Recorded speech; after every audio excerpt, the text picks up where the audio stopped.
Sit, turn type, sit. Good boy. Ruff.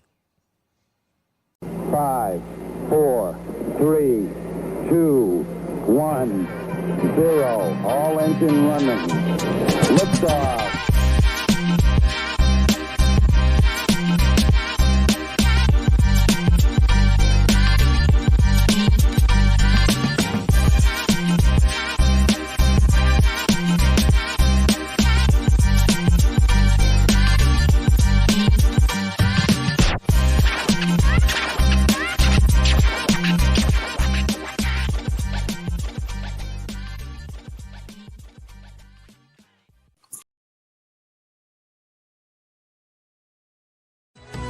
It's Wrestling Rundown with Jay Santy.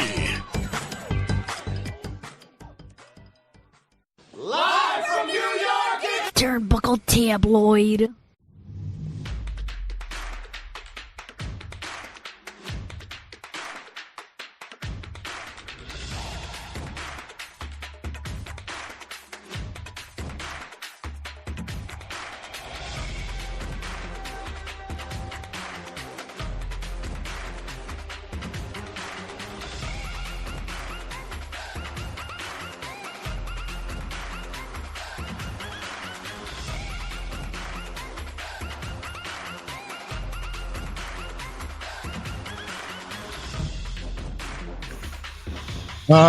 Wrestling Rundown, ladies and gentlemen. I'm here with our boy Whole Milk Mike, who's looking like he's up bright and early in this day. Just had my breakfast, so I'm all good. Oh, yum, yum. What do we have for breakfast? What were we noshing on? A plain bagel with butter. Oh, there you go. The breakfast of champions. Yeah. So nothing too fancy over here. Well, I just got out of work, and that means I'm wrapping up on what's left over from Thanksgiving. I took whatever's left of the roast pork and the ham, and making a Cuban sandwich. That's what we usually do in this house. We make a that goes to show you that Thanksgiving is pretty much over in this house. So yeah, how was your Thanksgiving? It was good. I mean, went pretty quick, so nothing really complain about. No family came to town? Not really. Well, speaking of which, shout out to our boy Matt. He came into town. The king of theme parks. He was here. Check him out at Matt's Park Days on TikTok. He's over there. He's doing it up over there, and yeah, it was good to see him. It was a good. He misses New York City. I just say that. That was just one thing. He misses the town. But other than that, Wrestling Rundown, stories galore, stuff to talk about, things on the spectrum and things that are out there. So as always, I'm the Norm McDonald of this segment, and this is your Wrestling Rundowns weekend updates. So kicking it off, Wrestling Rundown, we got little John Cena. Aw, wasn't he adorable? Yeah, and please tell me you recognized him. For the love of God, please tell me you do. Oh, he's in the micro show, the micro wrestlers. Yeah, Psycho. Yeah. I was like, if whoever they picked the perfect one to be seen. Look at him. Oh, look at this guy. I always said that I wanted to have a little, like a mini me running around. Wouldn't it be cool to have a little mini Red running around doing the podcast? It'd be awesome. Yeah, I mean, I think I'm on the different side of this, where it's like, with some people, it's like, was Vince back in charge on Monday? Yeah, there was a lot of people who were saying, like, what are we doing here? What's going on here? It was just where you knew, what I knew, Cena wasn't there. So it's like, if you're going to do the tease, what's the other thing WWE loves to do? And that's roll out the midgets. So they had a little person come out and Dom just kicked the shit out of him. Right. I loved it. It was just a throwback kind of thing. Right. I was just like, you know what? I'm fine with it. It's all right. But is it a good throwback? Oh no, it's a cringy one, but still, nonetheless, loved it. I mean, I'm I trying to loved it. remember. I think the last time I laughed at them using a little person was, I think, like there was like a mini Kurt Angle, and Kurt Angle was dressed up as John Cena. Was it that? Yeah, it was on SmackDown. Like Kurt was pretend to be John Cena, saying like, "Oh, I'm whack" and all this type of shit, and then the mini Kurt Angle would come out and then make him tap out, and then like, that was the whole thing. Oh, like I said, I haven't seen. I mean, I was thinking more along the line where it was like mini DX or something like that. I don't know. I was like, I don't know. Like I said, it's been a long time since I've seen many people on the show. I mean, there's also there was like a mini Undertaker that like Oh, yeah. didn't get the hint that like when the real Undertaker came out, it was like, Didn't they have like a mini Booker T. yeah, that one was not good though. I just remember that one being cringy because he forgot his lines. Listen, I just love my little people. I'm okay with that. I'm not offended, and neither should they. So, something's wrong with you, sir. Why? Just the phrase, I love many people. I love my little people. Uh, Next up, ESPN released their 30 under 30 list. And who topped the list? Our guy, Dominic Mysterio. Was this a good call? Yeah, I'd say right now it's very close with a lot of these guys, but I think it's also one of those things when you realize that by next year, Rhea and MJF will not be on the list anymore. Like they'll be Right. officially 30. So Actually, there was some people on this list that I was like, are they still under 30? Like, what? I was kind of shocked. Other wrestlers that were on this list that we may know, we had Kelani Jordan, Axiom, Megan Bain, Hook, Jack Perry, Danny Garcia, Jordan Grace. I was like, she's still under 30? Damn. So Ruka, Lyra Valkyria, Gabe Kidd. Gabe Kidd is under 30. I was like, okay. really, that was a name that surprised me. El Hijo de Vaquingo, Levon Evans, Leon Slater, Roxanne Perez. This is basically summing up the top 10. Obafemi, Let's also be real here. Javon Evans will be on this list for the next 10 years. him and Leon Slater as well. So, like, Right. Obafemi, Blake Monroe at 7, Braun Breaker at 6, Tiffany Stratton at 5, MJF at 4. I think he'll be out. He'll be out the door. Rhea Ripley at 3, Kyle Fletcher at 2, and our boy Dirty Dom at 1. Good call. Yeah, I think Javon should be a little higher though, but I think by next year that'll be the case. But it's definitely Dom, Kyle, and Javon that are definitely for the men at least.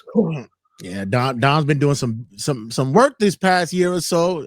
Listen, you got to give the kid his credit, man. He's been putting in some work, especially what we're going to talk about later on Survivor Series. But that's your 30 under 30. Next up on our show, I always gotta bounce around and remember I have to do bells and stuff. Where's my bell? Here's my bell.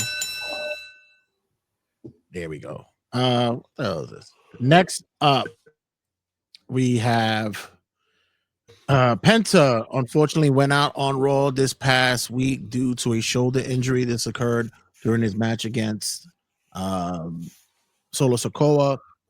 And yeah, it's an unfortunate event. Although the match was supposed to finish the way that it was to be deemed, where Solo was to take the win here, it's still unfortunate the fact that Penta had to take he got the injury. People were not sure, but what occurred was once he had laid off the Hurricane Rana spot, apparently he landed awkwardly and they broke for commercial. And after they returned for commercial, we saw that Solo was announced the winner.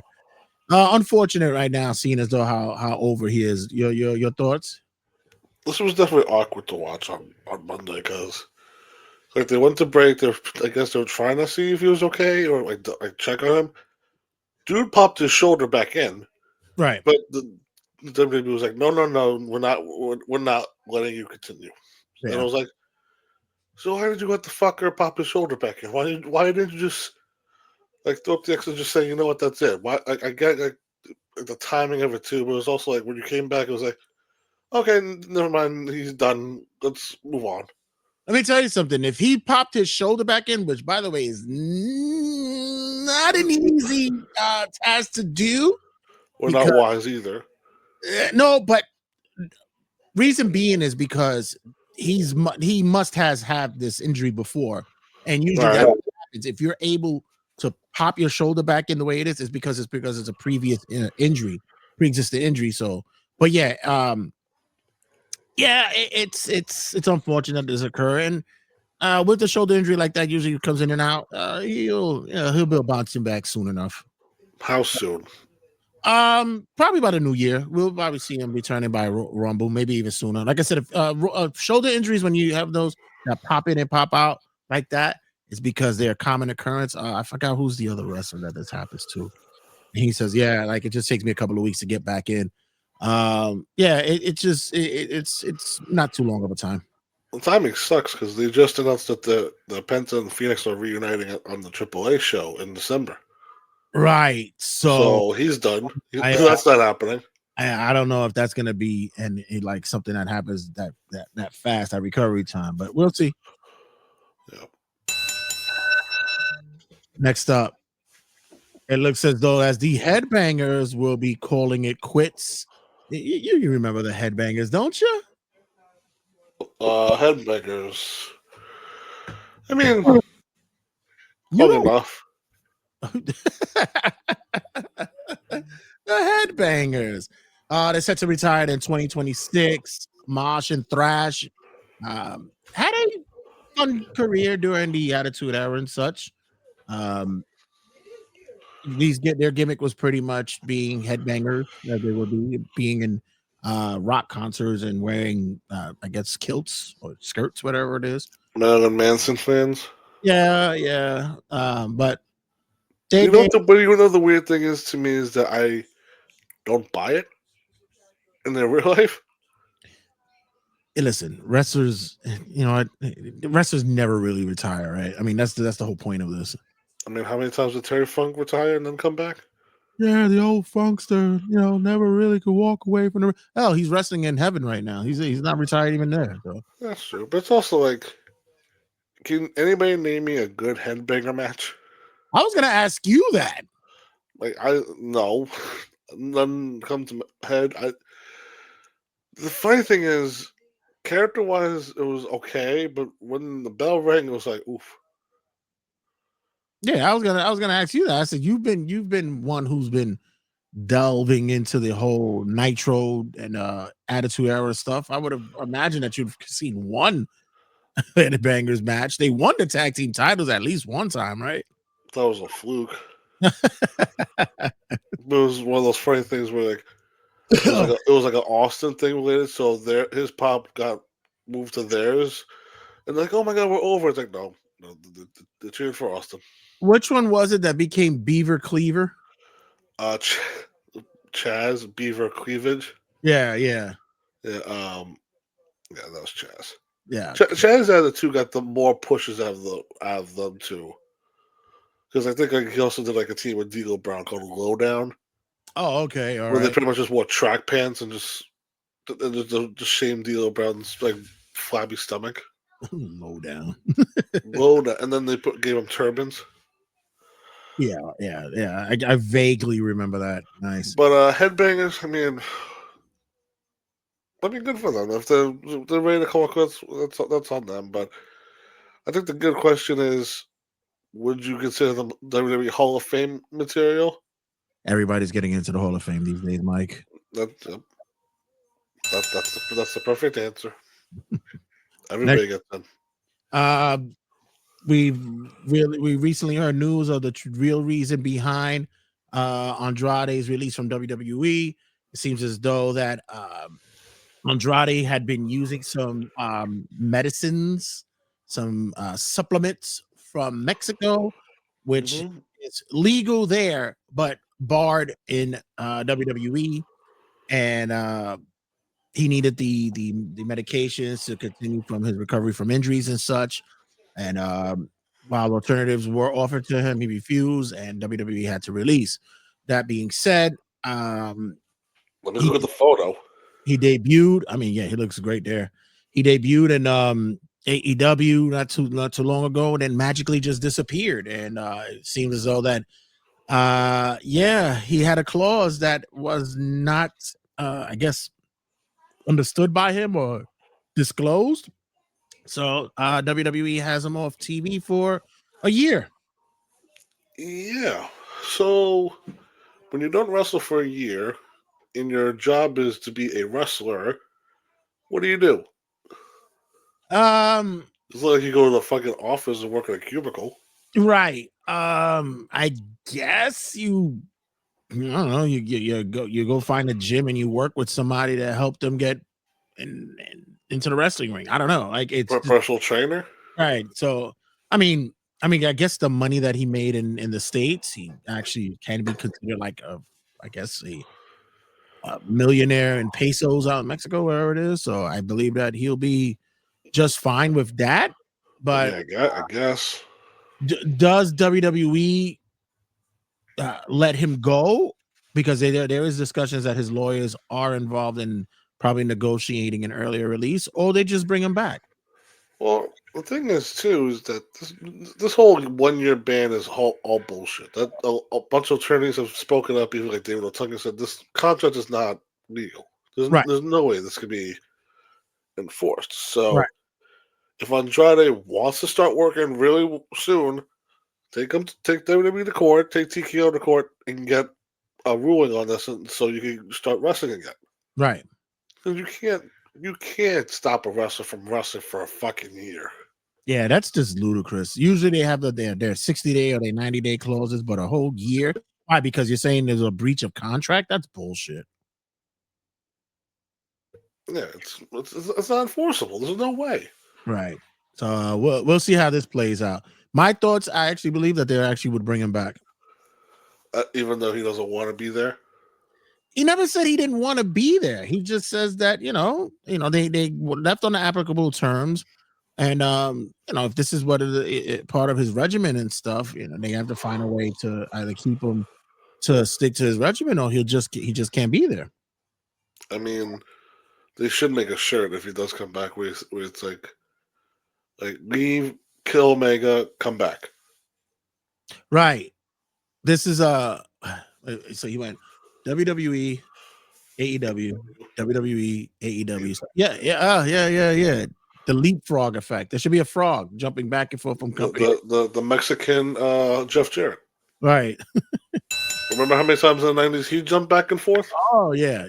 Jeff is... There's one thing about Jeff we could all honestly say. He's not loyal to anybody but to Jeff. He's a notorious hopper. All right. Next up, Kaden Carter is signed to AEW.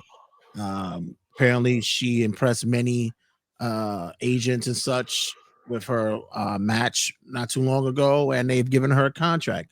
Good for her.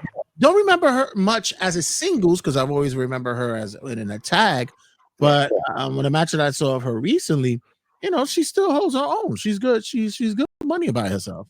She definitely has she has the most interesting look for the females on the wrestling scene, but it's kind of I'm kind of questioning why Casey isn't there as well, unless she just doesn't want to wrestle right now. Like she wants to step away for a little bit, but for at least for Kaden, I mean, it's good for her. I mean, she's probably pretty much I think on the Ring of Honor roster at this point. Right. I don't think AEW she's going to be on there, but it's going to be interesting to see what she does because I think we were very impressed with her and Casey when both of them are the same size and both were able to do a lot of innovative tag team moves that they came up with. But we got to see what she does as a singles. Yeah, I'm like I said, I think that this is going to be a good look for her. I actually thought that she would have signed with TNA, but AEW or Ring of Honor is a good fit for her as well. So good luck with her, and let's see how this turns out. Also, we'll see what TNA does at the end of the year because I mean that's probably not like likely destination for former WWE talent if WWE purchase TNA and buy them out. Oof, well, we'll talk about that later on down the line, but yeah. Ladies and gentlemen, this is the main event of the evening. And now, it's time! Getting to the main event, ladies and gentlemen, and this will be, of course, what occurred on the previous night, Survivor Series. Gonna be honest, wasn't impressed. I know a lot of people were they were disappointed with the venue. They were also disappointed with how the audience is. So just a quick recap and try to give you guys understanding of the atmosphere when you're in an open arena. Like wrestling, although it's great to have at an open arena, it's not great when you want that kind of crowd reaction and that sound, because everything travels up and everything just goes out into the atmosphere, goes into the sky. So anything that could be sounding like cheers and such, unless it's mic'd properly, you won't be able to hear it. I remember going to WrestleManias at MetLife, and depending on where I was sitting, you would not get like that reaction that you would think that you would hear on TV. The first year when I went, we were in a lower section, and in that lower section, you hear the crowd, but it's not booming. I could actually have a conversation with somebody next to me, even though something big is happening. Whereas when we went to Mania, a couple of years later, and we were at the top, when let's say for instance, when Kofi Kingston won the title, it was deafening, because the sound came upward to the sky. So you don't really get that same feel as in if you were in a closed arena and such. But let me ask you: is that just a difference of, because you're talking about WrestleMania? Those were football stadiums. This was a baseball stadium. So is there any real difference? I guess last time proved the difference. Right. So they ran the Royal Rumble at a baseball stadium a couple of years ago. Right, but it was closed. The roof was closed. Right. So, well, at least it had proper sense. It had a roof. Right, retractable roof, or it had something that goes on. Right. So correct.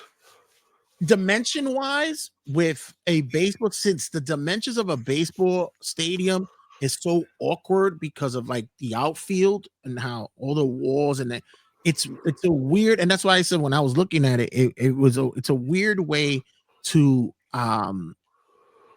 plan out walkways and rampways. Like for instance, we saw that they didn't even have the fucking fish tanks, the shark cages. They didn't even have that. No. I guess it's because it's just I believe they might have deemed it unnecessary, or they just didn't have the dimensions to place them somewhere properly. Like it just didn't right. And also, they pretty much used the whole one dugout area as an entranceway, where like it wasn't just like a short little entrance. The whole dugout was a whole right. Because what you saw it when John Cena was making his entrance, because he went all the way up the fucking dugout. Right. Then you get the other thing to where, especially for a war games, where you just have that structure, the pylons and all that stuff. It's just a huge obstruction, and at the end of the day, I'm just like, you can watch this shit from your house. Like it just the audience, I guess, when you're at a baseball field, I'll try to explain. Like the arena goes more like, or the stadium goes outwardly. Like it just, because you're looking for more space, right. And at sometimes, depending on what baseball stadium you're in or where you're going, how the decks are and such and everything. And plus, the outfield is always like something open. It's always going to be something that's really more open. Right. With football stadiums, the whole stadium is just covered with seats. Everything you're pretty much 94% of the stadium is covered with seats. So that helps to keep a lot of the sound inward. As per how it looked, I mean, I couldn't have been able to sit there. That shit it looked horrible. No, there's no way. Yeah. So kicking it off the night, we kick off the Survivor Series with the first match of the evening. We had the women's War Games match, and shocking to see who started the match. Not that shocking because of the rivalry, but Charlotte and Asuka kicked it off, and I actually thought that this was probably the highlight of the match for me was their first 5 minutes because they actually teased a lot of spots in which they probably messed up before and actually nailed it. For instance, the top rope spot with when Charlotte got hurt. Yeah. Yeah. So other than that, I thought them opening a match was pretty fair. And then what was your take on the first few minutes of these matches? I mean, it was definitely an interesting call to have Charlotte and Asuka start because I mean, when you think of like conditioning and stamina for people who have to be out there for 45 minutes, because that's pretty much how long these War Games matches were. But for the women, I thought maybe like an Io would start and like Asuka or Kyrie would start. But I like that Charlotte did start off. I mean, shout out to they made reference to that her gear was made in honor of one of the a fan that was there who is battling cancer. So that was one of the things they did to put at the beginning of this match. I like what she did with her hair too. You know, it's funny with her. Sometimes she's two-faced. Because seriously, like there's moments that you look at her and you're like, wow, she actually is really pretty, depending on how she's dialed up. And then there's other times you go, oh, what the fuck is going on with her face? Like Jesus. Yeah. I think somebody said best on Twitter where it was like where like Sean has been completely transformed for the last couple of years where it's unless they tell you it's her, she's unrecognizable. Right. See, there was a character in He-Man. This goes to show you how old I am, ladies and gentlemen. And his name was Manny Faces. Many faces. Okay. And you would turn his head, like the top of his helmet, and it'll be different face faces on it. So like that's what she's become.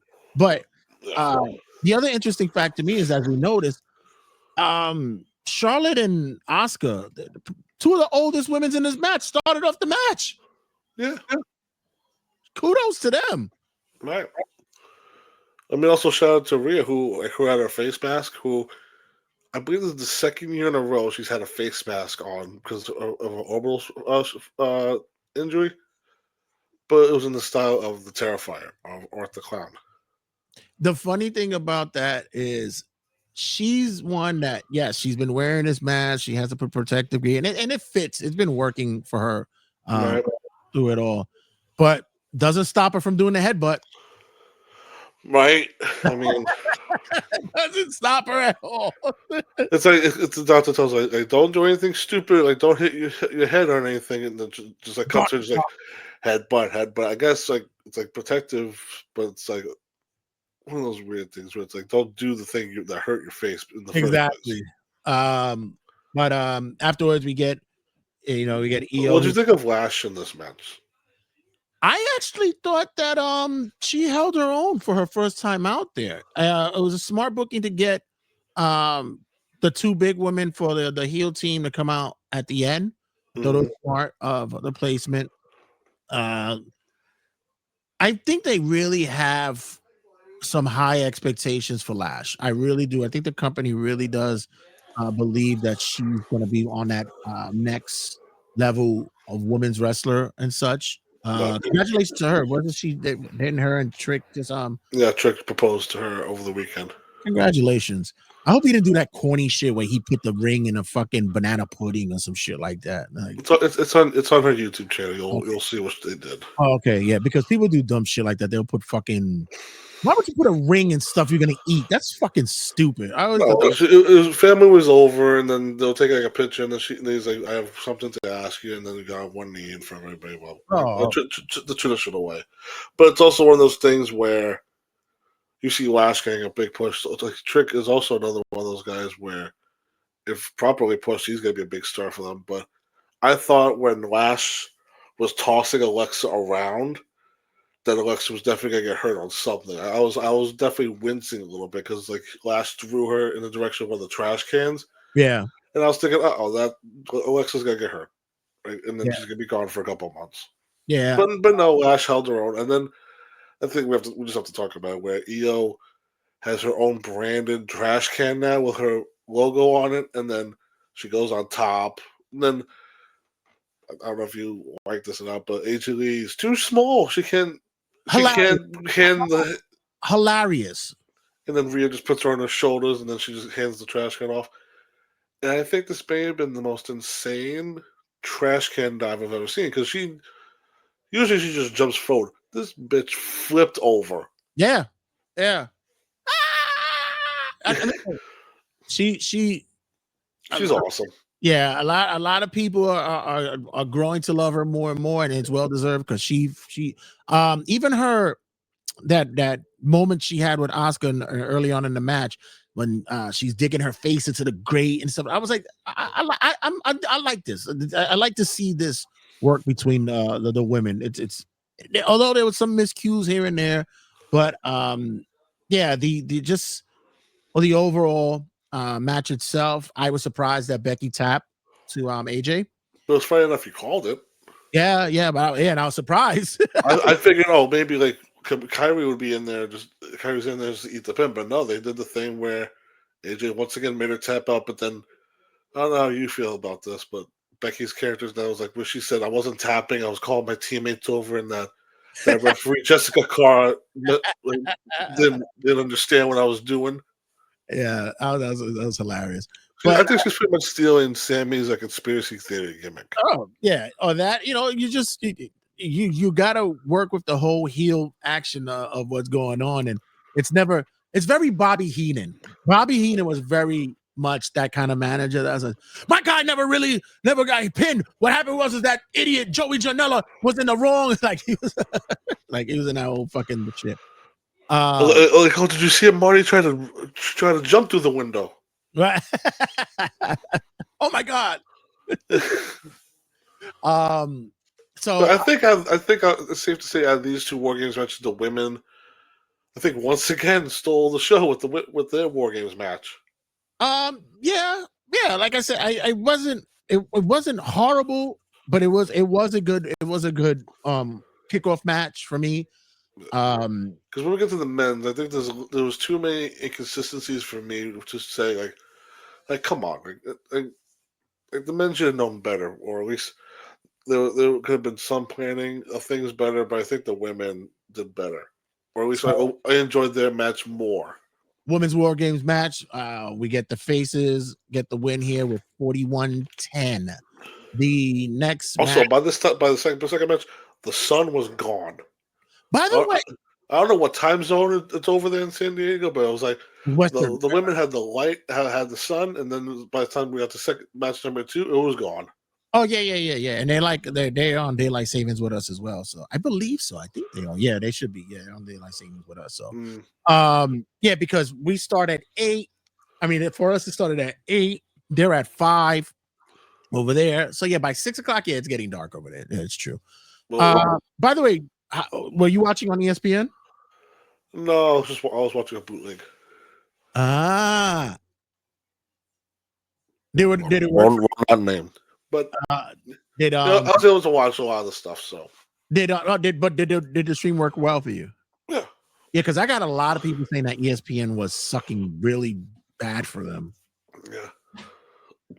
My sister was joking yesterday. It was like, why not we just cancel all of our subscriptions and just sign up for the Black Friday sale?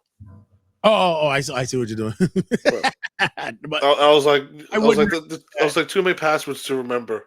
I wouldn't recommend that. Right. Next up, we had John Cena versus Dominic Mysterio for the Intercontinental Championship. Can I say some positives and negatives before we get into this whole match? Sure. Positive, it's a good thing you're doing this match on pay-per-view. Bad thing. It's a bad thing you're doing this match as John Cena's last pay-per-view match, considering the outcome. Because it's like, I get what some people are saying, where it's like, oh, Sting goes out on top on his final pay-per-view and Cena loses. But it's also like, I don't know. It's like WWE does weird booking where they put themselves in corners and they don't have a logical reason to get out of them. So I saw somebody make that comment about the comparison between Cena and Sting, right? And and of course they were AEW fan heads, and they were like, AEW does it right because they know how to put the top guy out for his retirement. And if somebody replied, who did Sting put over besides Darby Allin in those matches? Good question. But it's also one of those things where Tony had Sting go undefeated.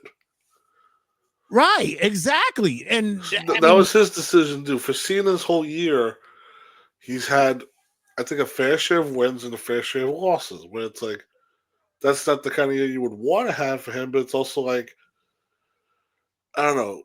Like, like History and Headlocks, I'm definitely going to do my own, how would you book Cena's final run, but it's also like, this was a match you definitely wanted to see. Cena versus Dominic.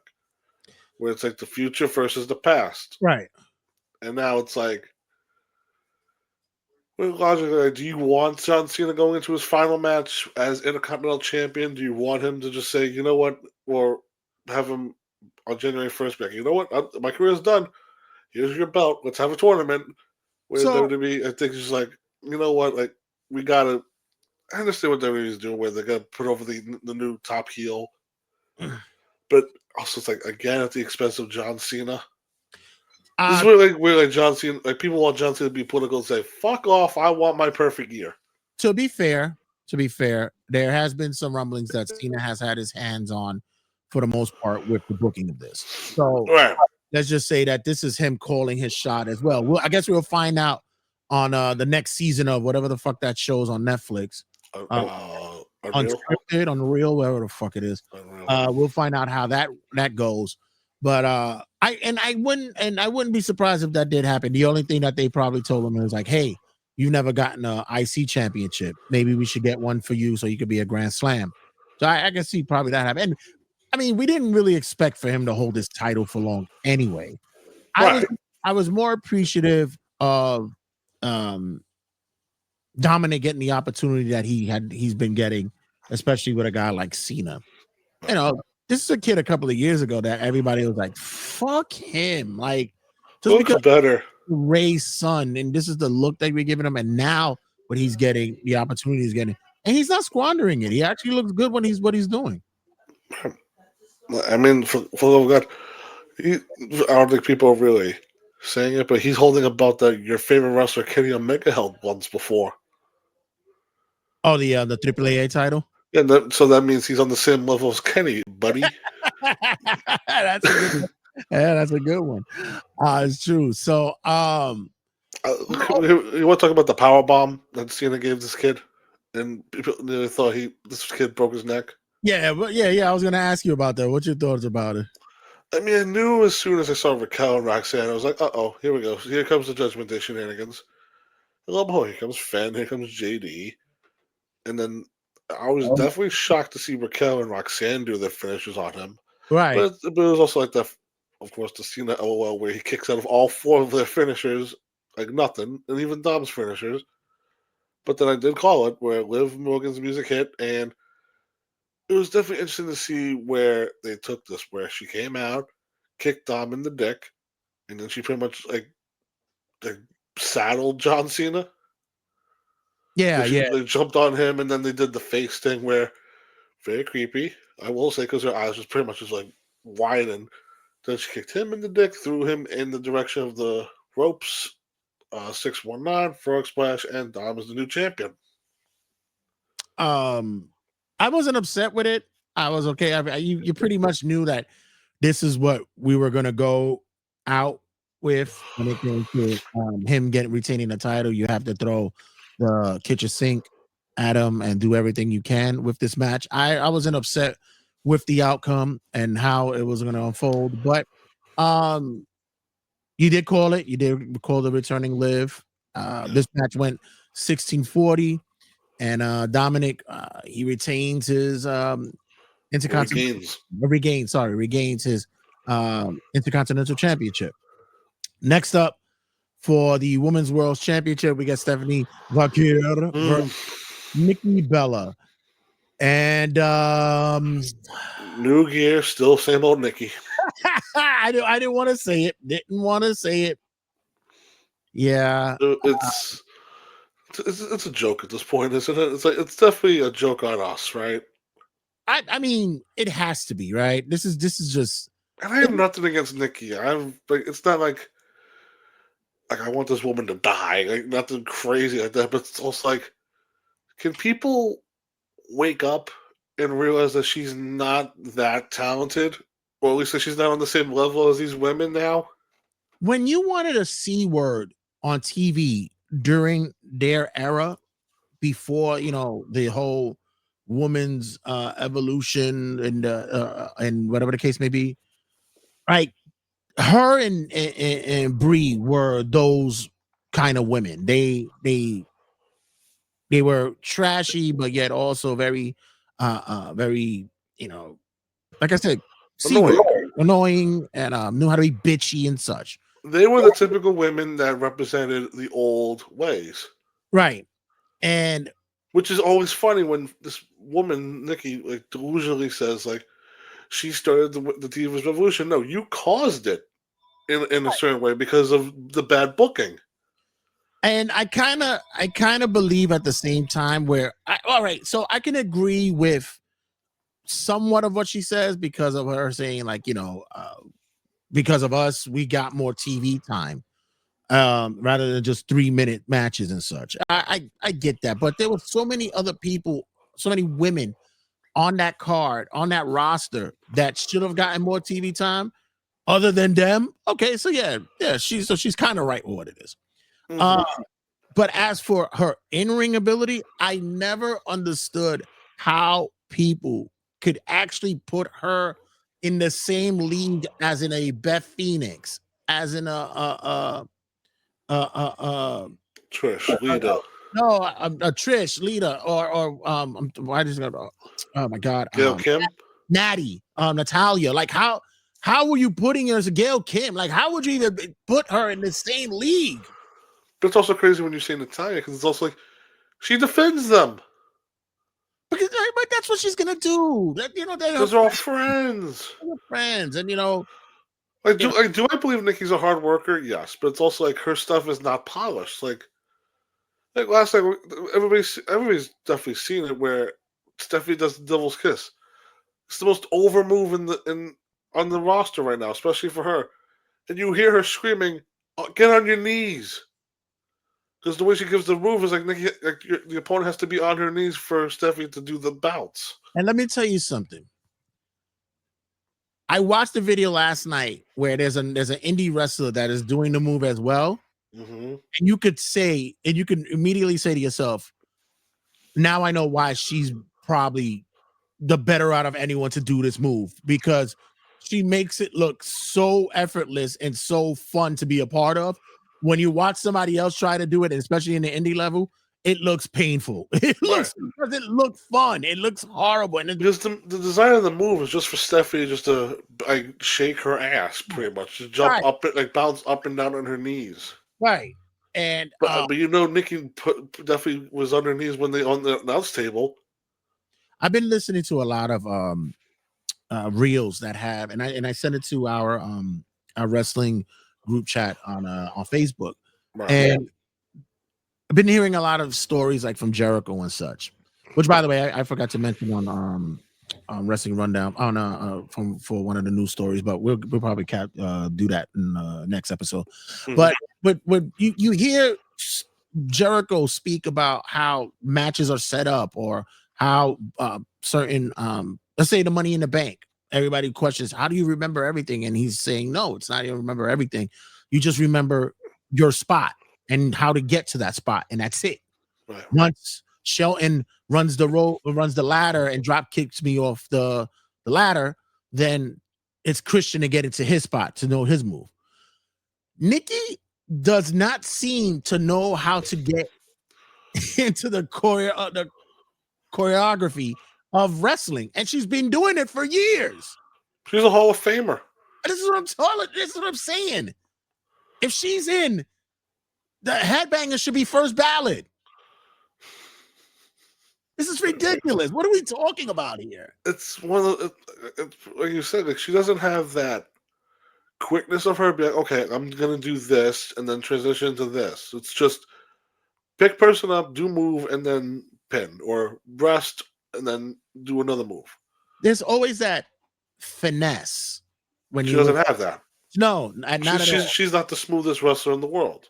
And you could tell, like, when you look at it, say just Stephanie and her, it's just so polar opposites. It's almost like you're watching a ballet dancer dancing with someone with two right feet. It just doesn't seem to work. I will tell you this: I've been catching or learning to catch people's faces. Like if they have the boo boo face, Stephanie Right. definitely had the pissed off face, which is like she was not happy about last night. Because you definitely think for Stephanie, she's like, you know what? Let me go into this match. Let me make myself look good and make her look good. Right. But at the end of it, when she got the 3, it was definitely just like one of those, like, oh my god, what a workout or that type of thing. But it's also like god damn it, because she knows, like, because she just knew that the people were gonna criticize her. Because at the end of the day, because that's what Nikki fans are gonna do. They're gonna say, "Oh, it wasn't her fault. It was your fault." Right. But I don't know. Like like I said, it's don't give this woman any more title shots. That's what I'm saying. Going forward, do not. No, I'm telling you, because you brought it up. It didn't happen tonight, but sooner or later, that's when magic shit is gonna fucking happen. I'm telling you, it's gonna fucking happen. And people will be more pissed off. Of course. You know, in a perfect scenario, have her and her sister win the tag titles, and they can go fuck off with them, because those tag belts are also cursed, to let them bring them home. So, and by the way, I mentioned before when we were doing predictions, like they're teasing something on Twitter with those show like 4 days, 3 days. All it was just a women's WrestleMania commercial. Oh please, yeah, you know, these red herrings are so fucking stupid with WWE these days. Stephanie. So at this point, we had 25 minutes to kill until the main event started. Stephanie McCure with the win here at 12:20. What did they do with the 25 minutes? Showed the panga and showed the fans and showed some commercial shit and showed how the heel Roxanne is helping the children. Oh. Like, what are you doing? I love me some Topanga though. Oof. But it's also like, well, yeah, I always not too fond of her because she's a fan of you know who, but but definitely on this show, I would rather have another match than just dead air. Right. And then I don't know, because I was thinking about it too, because if you take Jay out of War Games, you could do both semifinal matches on this show, and then maybe the finals of the last time is now tournament. Right. You would think, or at least put that Survivor Series match they did on SmackDown on this show. Yeah, that definitely would have worked for me. That's why I said I was not a fan of the keeping that match off of the main event, because it's a classic match. It's a classic style Survivor Series match that should have happened. I don't know. It's named after the damn pay-per-view. Exactly. So I don't know. Whatever. But that's their choice. They did a 4-match card, and then because we have to have a lot of time for eating, right? Oh yeah, please. Oh, it's not wrestling without eating, right? Yeah. But my funny thing about Jey Uso is that apparently, I think somebody's been looking up all his, like, when WWE uploads a Jey Uso match, the ratio from likes to dislikes are ridiculous right now. Where it's like, they uploaded his win over Rusev, 7,000 likes to 36,000 dislikes. And WWE, if there's one thing that they follow, is they follow the motherfucking dislikes. Yeah. All right, we have a lot to talk about this main event. All right, so the match we're speaking of is, of course, the men's War Games match. Already out the gate, I was just. You talked about age before with Charlotte and Asuka starting. Right. CM Punk started, and he's how old? 47? He's old, and he's working with children. Right. Exactly. And who's he going against? Braun Breaker, the younger, faster. I mean, I will say they tried to kill this fucker with the Doomsday device, which I thought was over. I thought the match was gonna stop. So I have to give a shout out to brother AJ who basically made a note to me and said, yeah, Braun needs to really slow down with the spray tan. He said Oh my god. He said he's starting to look like Lou Ferrigno under the green. He's looking like Red Hulk. Like it's becoming like this. You know what the funny thing is like Kevin Owens made the exact same comment. He goes like, "There's people on the roster, Braun Breaker, who are overdoing the tan thing." Right. But it's like, yeah, Braun. Braun was definitely looking darker than a lot of other people on this roster. Yeah, he was almost going to be the next black world champion. He gets any darker. They started with Braun and Punk, and then Drew, and then Cody. But then, like I mentioned before, the Doomsday device, and then with Braun landing on the back of his neck. Right. Like, did you think like it's over? Yeah, I was sitting there going like, did we really need to do that spot? Was that really necessary? But it's also like you thought like, oh, Braun's about to be stretching out of this fucking thing, but no, he kept going. Yeah. And I tell you one thing though, he's a different kind of fucking animal though. No lies there though. Bronson's another animal too. That motherfucker was like tsunami. Meanwhile, remember last year he broke his foot and his foot hasn't properly healed, and he's still going at it. Yeah, at least he didn't go up to the cage again. Yeah, I think he learned his lesson. He definitely learned. Yeah, I think he learned his lesson last time. Logan Paul came out, Usos were out, and then we had the super kicks from the Usos. It was funny seeing the visual of Jay holding Jimmy's shirt to get in position for a super kick. Listen, I'm starting to really, really believe that a lot of that that's true to what they're saying, that they're going into these matches fucking drunk. I'm really starting to think that this is true, man. Well, there's a lot of time to get back before this match happened. That could have happened during the 25 minutes that they had to spare. I mean, Jey Uso is definitely one of those guys where he admitted on the Unreal, like he gets winded before his matches. He is definitely getting more winded every week. And I think it's just based on his entrance too, where once again he had to do it here, where it's like we play, like play the music back. He climbed up the cage, and then I think it was a funny visual sight where then Brock's music hit, and then the party was over. So time for destruction. Yeah, that was my thing. I was like, the funny part was that Brock's music cut off the Yeet music. It was like, everybody was like, oh, and I was like, thank you. What was your thoughts about Brock being in this match and how he played off in it? He's made for this. Yeah, this was home for him. Yeah. Later on down the line, we get the of course, what everybody Roman had to be the last person to enter. Exactly. We were waiting for Roman to come in, and yeah. This is for me is when I went, I don't care anymore. I'm not really giving a shit about this match. I will say the one spot I think that annoyed me the most was when Cody and Punk had the 2-on-2 advantage. Right. And then Cody accidentally elbowed Punk in the face. I was like, why was that spot necessary?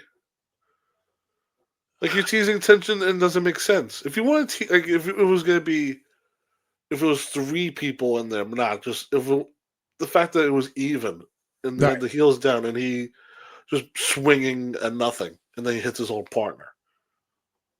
Yeah, just make Cody look stupid. Are we trying to foreshadow something down the line? Like, I don't really think anybody really wants to see this. What, a Cody heel turn? Right, or Punk heel? Like, nobody cares. This is we've done this before. Well, I mean, on SmackDown, they're currently doing a whodunit mystery with who took out Jacob. It might be Cody for all we know. Teasing that idea, at least. Oh. But what do you think of the idea of War Games is to have everybody in the cage? But of course, when Roman comes out, people start leaving the cage. So, like Brock left the cage, was like not deal. Right. And then, of course, Roman gets thrown to the announce table. it's always one of those things with these new announcers where he just bounced and the thing just breaks. Yeah.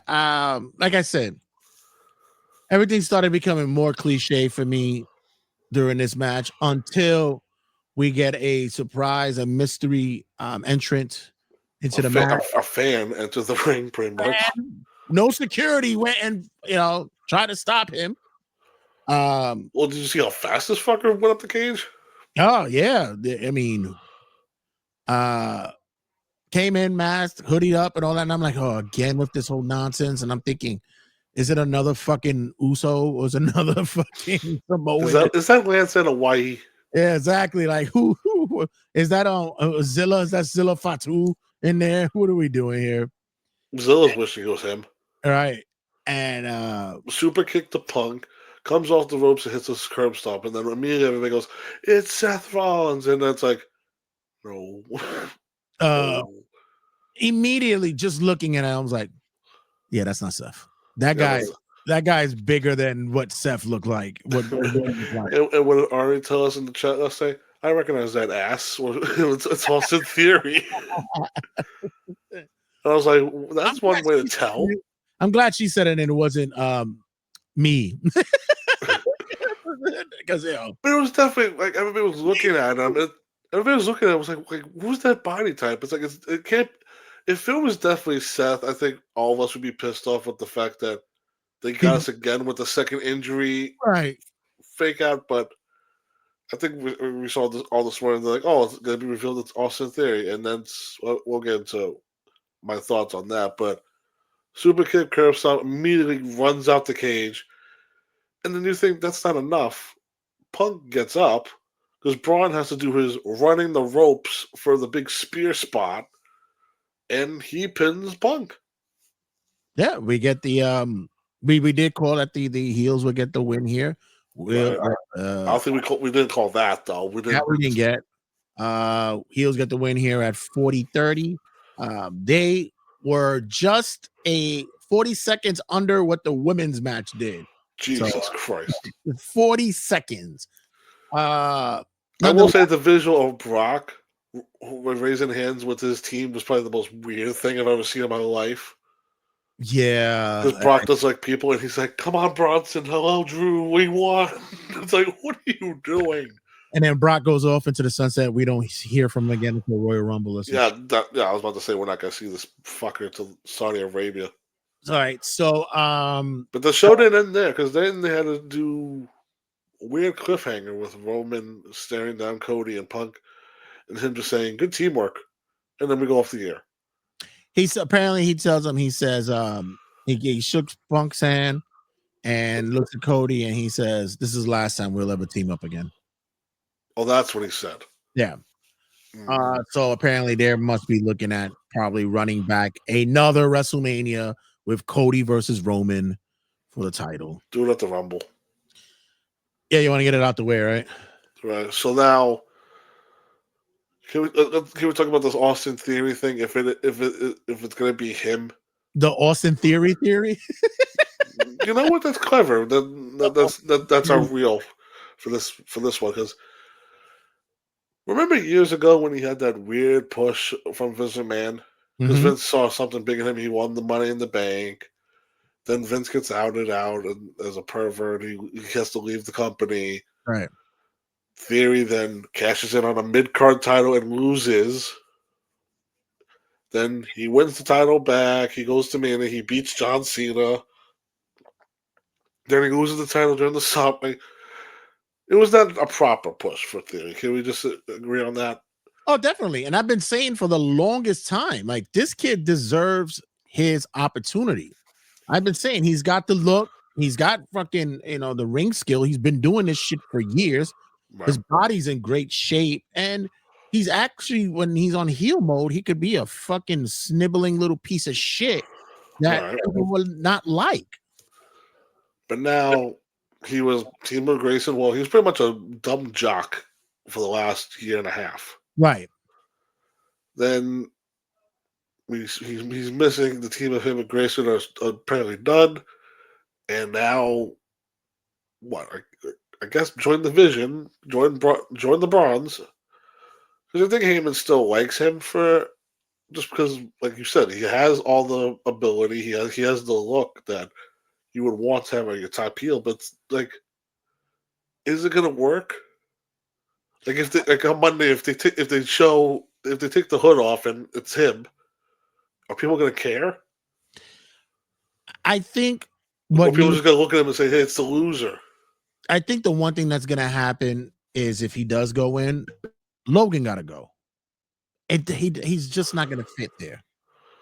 Yeah, He's a part timer shouldn't be in a faction.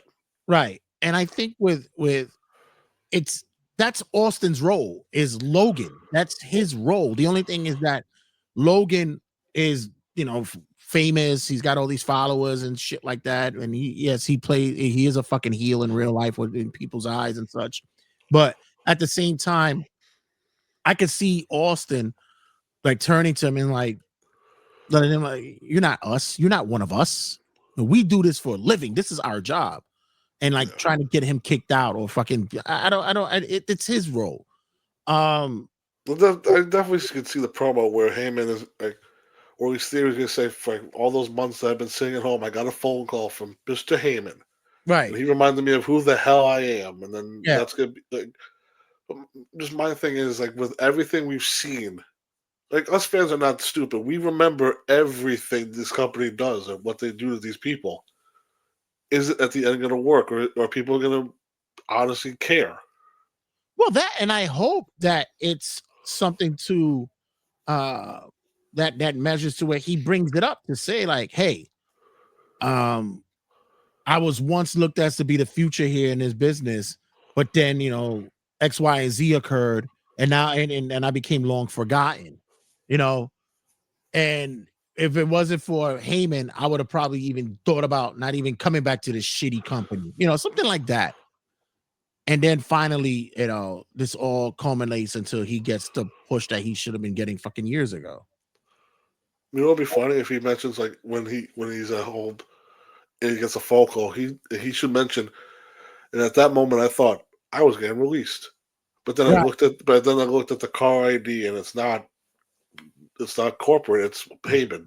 You should definitely mention that because I remember Theory's name was like rumored to be like on the outs, Right? Like they were thinking about cutting him. So he should definitely mention that, just as one of those like throwaway lines that could definitely like grab people's attention. Well, the only thing that now comes into question is because people will go, well, you got two people now. You got him and you got Braun, who are like on the peripheral, So and Bronson technically too. And Bronson. So, I mean, what do we do from here on out? But other than that, that'll wrap us up here for Wrestling Rundown. And I'm going to close it out on this side here. Wow, we went an hour here. Nice. It was perfect. We know how to talk. Let everybody know where to find you and what's happening and what's going on for New York Wrestle Media. For New York Wrestle Media, History and Headlocks still running and kicking. We're going to be doing episode on Eddie Guerrero with Ari making her return to the show. NYWM _ History Headlocks on Instagram. And of course, everything here on New York Wrestle Media, where you gotta subscribe for everything updated for all us. Also, be sure you follow us on all the socials, on the Facebooks for New York Wrestle Media, on the Instagrams, on the TikToks, on YouTube. Make sure you like and subscribe and be a part of the vibe there.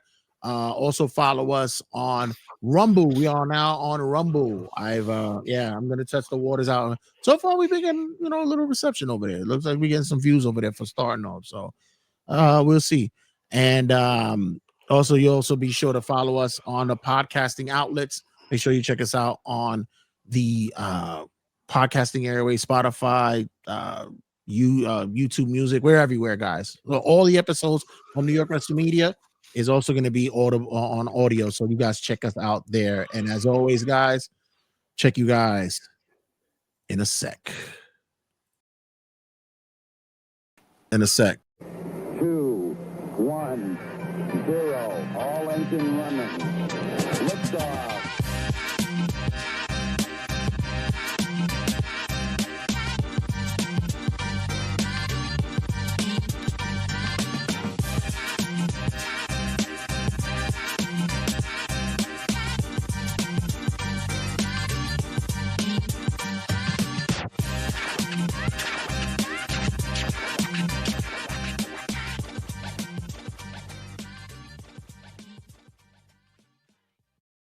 Sit, turn type, sit.